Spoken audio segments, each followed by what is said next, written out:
Greetings. In this segment, we're going to discuss the book of Judges. And so I invite you to open to the book of Judges and also take your outline from the course documents. And if I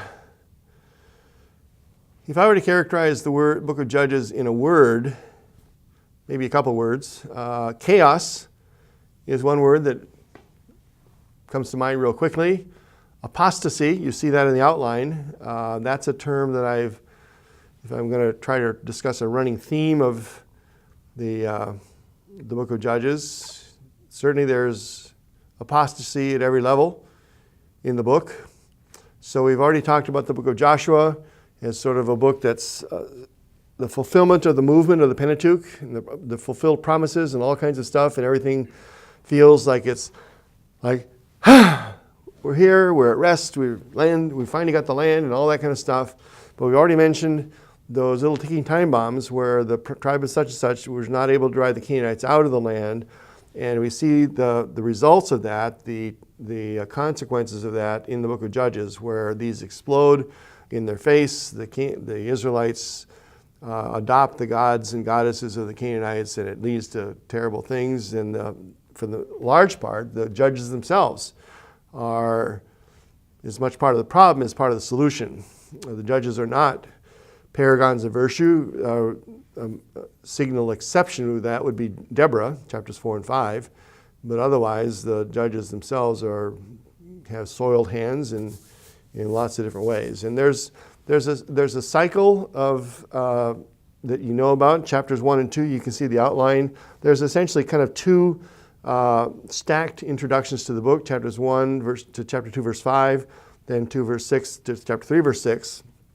And in the second introduction, you see this kind of the cycle of Israelites falling into sin, worshiping other gods and so on, God giving them into the hands of whatever the next oppressor is, Israel crying out to the Lord for relief, God raising up the next judge to deliver them, and then the land having rest for 40 years, 80 years, and so on. So there's this repeated cycle of history repeating itself, but I would not diagram it in this way of a cycle kind of in like this, but more of a repeating cycle going downhill.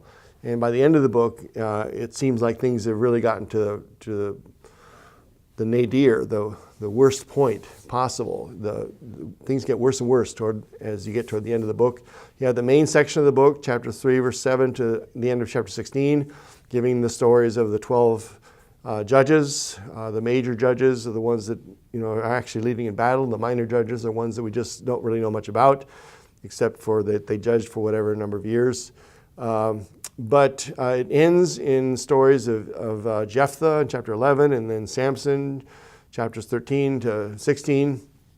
And despite the delivery, the victories that they won, Jephthah, of course, sacrifices his own daughter, human sacrifice.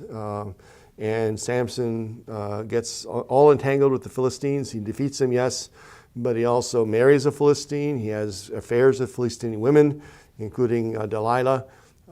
He breaks the terms of the Nazirite vow that was given before he was born. His hair is cut. He drinks wine at the wedding banquet feasting that he is part of, and he touches the dead. He kills plenty of people. He touches that dead lion and makes the honey. So that there's this downward cycle through the book, and the judges themselves are as much part of the problem as part of the solution. Let me back up and just say the chronology of this time period. It's between 200 and 400 years, depending on when you put the date of the Exodus. You can read the textbook about that back in the book of Exodus section or in the Joshua. But if we put the conquest, the entry into the land under Joshua around 1400 BC and the few years following, then we got about maybe 300 years, 350 years of time. If you take the later date of the Exodus, maybe a couple hundred years. In either case, if you take the length of the time of the judges and the intervals of rest between them, 40 years, 80 years, there's much more time, if you add them all up in a row, much more time than would actually fit into the time period allowed by the known dates that we have.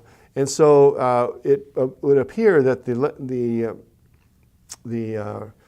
activities of the judges for the most part, were not universal in terms of the entire nation involved. There may have been these activities of judges may have overlapped in their time. Some in a certain part of the land, others in another part of the land, and their dates may have overlapped with each other, and there's this compression there. But the rise of Saul in 1 Samuel, Saul's reign would have been around 1050 BC. And so that would be the end point. Samuel being a little bit before that, and so the last of the judges would be sometime in the early part of the 11th century BC, around maybe 1100 or so. At any rate, that's the kind of the overview of the book of Judges, this apostasy, this chaos, and the book is kind of pointing ahead to the next section that we'll talk about in the next segment.